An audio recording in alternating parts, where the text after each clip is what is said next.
combined with the lack of the fluid circulation, it causes a loss of mental activity and a loss of physical and mental well-being.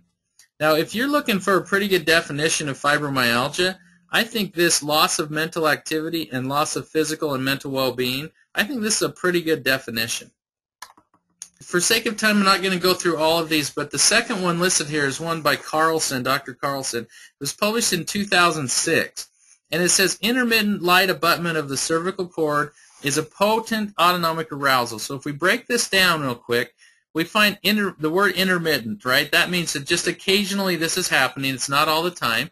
Light meaning just barely touching, which is the word abutment means to touch. So just occasionally lightly touching the cervical cord causes a potent, not a little bit, but a potent autonomic arousal, okay?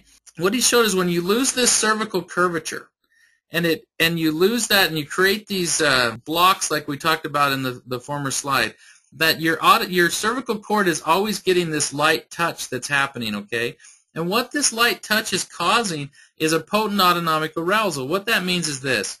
In a person whose autonomic nervous system is functioning correctly, the autonomic nervous system is your fight or flight mechanism, and that's always going to be going, okay? So it's going and going and going, so that if a tiger were to jump in the room, you have an automatic response, whatever that would be, to either run or punch it in the nose or whatever you're going to do, okay?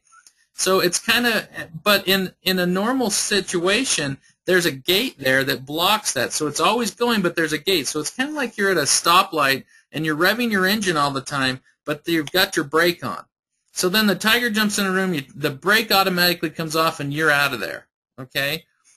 When someone has this light touch always going, it's like you're always through the day, it's like someone's hitting you with a little bit of a hot poker or something on your spinal cord. With this always going, that gate that keeps your autonomic nervous system in check, that gate is not there. So in fibromyalgia, your autonomic nervous system is constantly going, or in other words, I heard Dr. Holman describe it as that the tiger is always in the room, okay? So you lay in bed at night and you try to go to sleep, but your mind won't stop. It just keeps going and going and going and going, so you can't actually get to sleep. It causes lots of anxiety. You can't stay calm and stuff because this autonomic system is always going. So the other thing that this causes, okay, that I want you to think about is that your autonomic nervous system and these nervous systems, the central nervous system, that's having this arousal and stuff, this is the system that controls every other system in the body.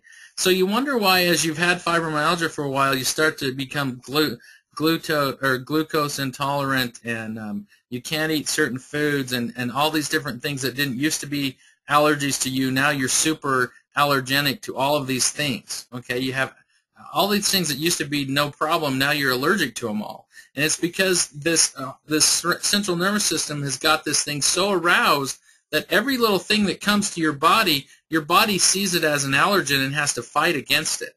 Now, that's kind of some of the research that kind of gets us to this point.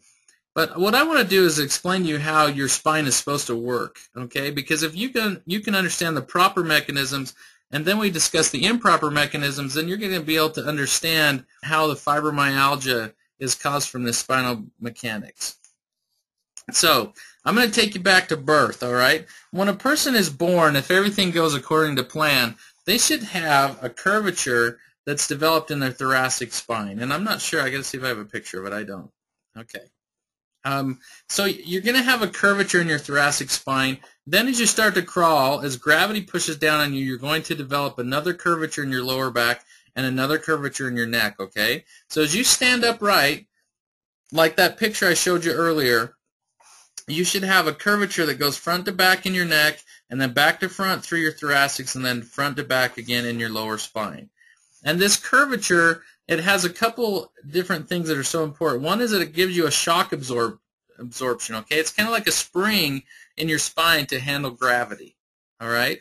But the other thing it's doing is it's protecting your nervous system. You know, Gray's Anatomy defines your spine and says it has two functions. It says one is to keep you upright against gravity, and the other is to protect your nervous system.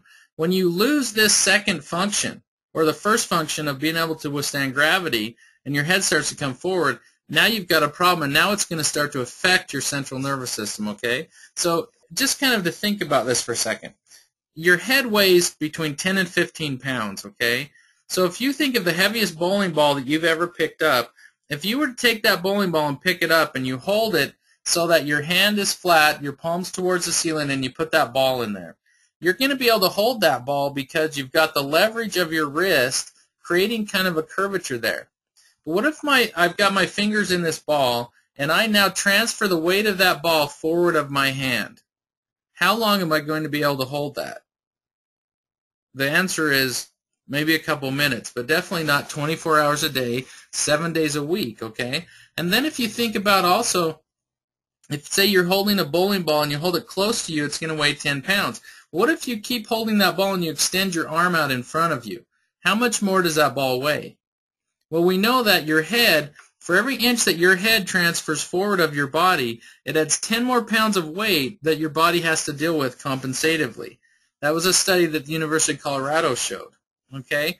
So if you look at yourself or you have your spouse look at you and look at your head and where it's sitting, a lot of you will probably notice that your head is kind of sitting forward of your shoulders, that your shoulders are hunching forward because you've lost this curvature in your neck.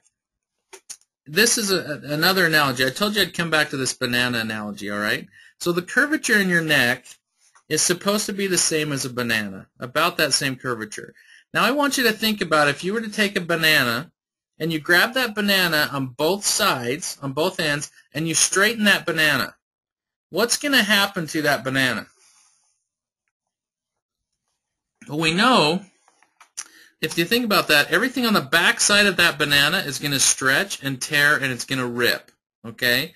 Everything on the front of that banana is going to squash.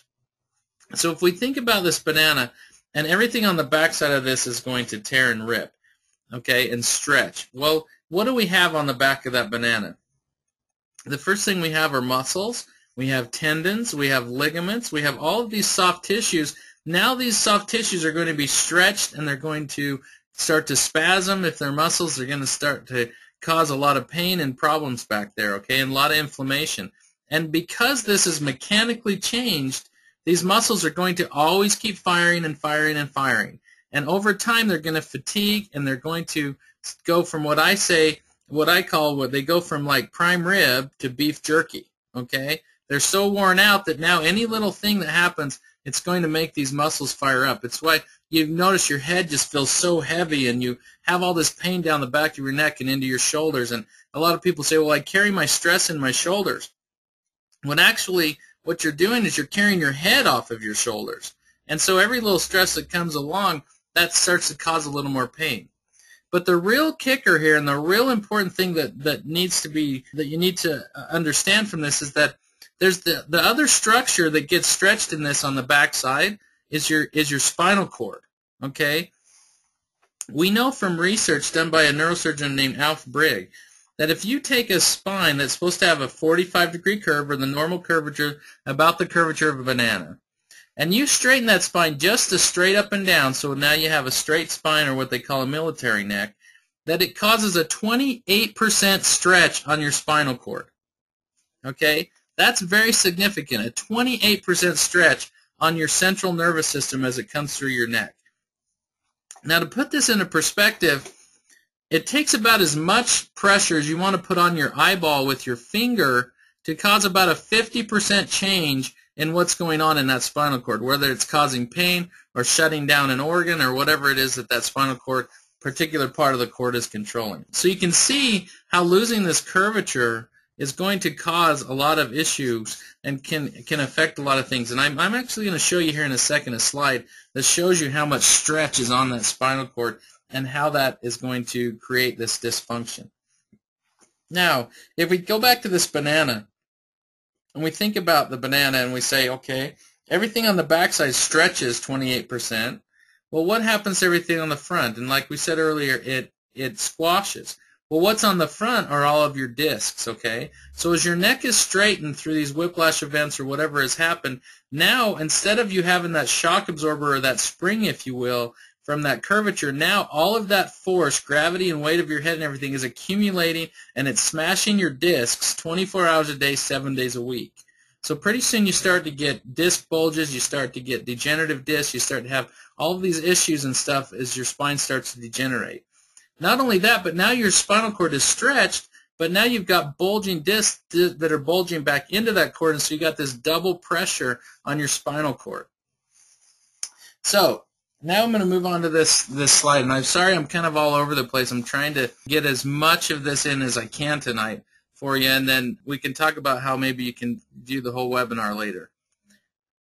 So the slide says, how do we lose our normal spinal function? Okay, there's two ways that kind of group everything together. The first one is going to be repetitive trauma, and the second one is going to be acute trauma. So if we think of repetitive trauma, that's going to be things like you hang your head over your computer 8 to 10 hours a day. You work in a setting at work where you're doing the same thing over and over and over, and your head's hanging forward. You know, we see a lot of dental hygienists and stuff that have these issues because they're always hanging their head forward.